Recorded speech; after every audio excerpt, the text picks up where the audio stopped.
リリス・ファウは重戦記エルガイムの登場人物の一人。主人公ダバ・マイロードたちと行動を共にする有力人ミラリーの数少ない生き残りで、本作品のヒロインの一人でもある人物。リリス・ファウ。お、見せ物小屋の有力人？まだこんな有力人のミラリーがいたの？ミズンの北の方には多いみたいだよ。へえ。なあなあ、俺っちの方ではさ、妖精と笑うと天下が取れるって言うんだよ。笑ってくれよ。劇中でのリリス・ファウ。ペンタゴナワールドの先住民族であった有力人ミラリーの生き残りのリリス・ファウはコアムセイで人間に捕まり、見せ物小屋で暮らしていた。そんな折、偶然見せ物小屋を訪れた主人公のダバマイロードと出会い、100万議員の手形と引き換えに助け出される。何度失敗したら気がする。お前のせいで最近めっきり客が減ったんだ。いつまでもこのままなら解剖用に大学に売ってもいいんだ。その方が当座の銭にな。新しい衣装で客を呼ぼったって、ここの客はもっと色っぽい踊りが好みだっていうのがわかんねえ。妖精だ。おい、聞いてんのかこら。おい、なんだ。ちなみに自由になったリリス・ファウの手により100万議員の手形はすぐに取り戻された。その後はダバマイロードたちと行動を共にすることになる。ダバマイロードたちの中では得意の裁縫や料理を担当。さらには敵地の偵察や工作を行うこともあった。また戦闘時には主にダバマイロードとヘビーメタルに乗り込み共に戦う。ダバマイロードたちが反乱軍に参加した際も共に反乱軍に参加した。物語終盤で反乱軍の拠点の一つであるパラータスターの停止していたはずの原子炉が戦闘でのトラブルによって再稼働してしまうという事件が起こる。壊れた原子炉をそのまま放っておくと暴走し大爆発を起こしてしまう恐れがあったため、ミラウー・キャオとリリス・ファウはそれを止めるために原子炉へと向かうことになった。原子炉の暴走になすすべもない2人であったが、核によって滅んだ有力人のミラリーのリリス・ファウがその悲劇を思い起こす。その直後、彼女は不思議な力に包まれ核爆発を止めることに成功したのであった。リリス、大丈夫か？リリス。ええ、それより原子炉はどうしたの？光は？何言ってんだよ。お前が止めてくれたんじゃないか。私にはそんなことできないわ。やったんだよ。バーッと光ってさ。体大丈夫か？だがそのことが原因でミラウー・キャオと共に被爆したと思われ、床に伏せていることが多くなる。しかしダバマイロードたちの手厚い看病により徐々に元気を取り戻した。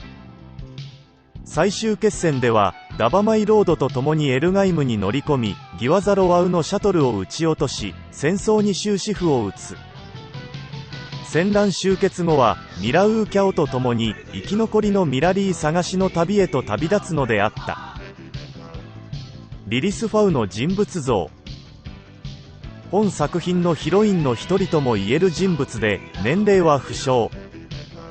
ミラリーと呼ばれる有力人の生き残りで、身長30センチ、体重100グラム。ミラリーに関しては、ミラウー・キャオの故郷では、天下を取るなら妖精と笑え、という言い伝えがある一方、ギャブレット・ギャブレーの故郷では、災いの元であると、忌み嫌われている。自分を自由にしてくれたダバマイロードに好意を寄せており、ファンネリア・アムやガウハレッシーと張り合うこともしばしば。登場当初はおとなしい性格で争いを嫌う節があったが、後半ではダバマイロードを駆り立てるセリフも多くなる。女性としてファンネリア・アムやガウハレッシーの味方につき、時にはダバマイロードを叱るといった一面も。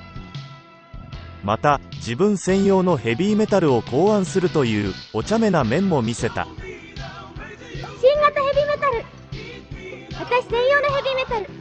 これだけ武装があれば私だって勝てる。ただ飯食いにはならない。小回りは利くしね。マーク2より重装備じゃない。私に合わせたんだから2メートルぐらい。そんなの。アム、え？サートスターが見つかった。ダバが来てくれって。了解。ドッキングセンサー手より高かったんだけどな。裁縫が得意で、普段着から宇宙服まで自身の衣服は全てお手製である。ちなみに劇中初期で宇宙に出た際はダバマイロードの宇宙服の中にお邪魔していた。料理の腕もなかなかのもので、劇中ではファンネリやアムに料理を教えるほどの腕前を持つ。さらにはたった一人でエルガイムなどのヘビーメタルを操縦する場面もあった。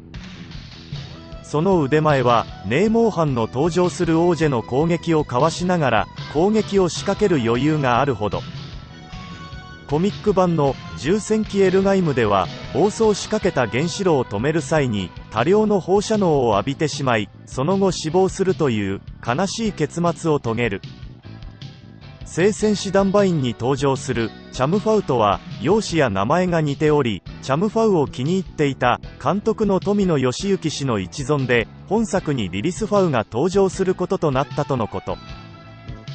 声優はチャムファウと同様に川村マリア氏が務めたが、劇中ではガウハレッシーの声優も務めていたため、2人を演じ分けるために声のキーを変えるなどの苦労があったと後のインタビューで答えている。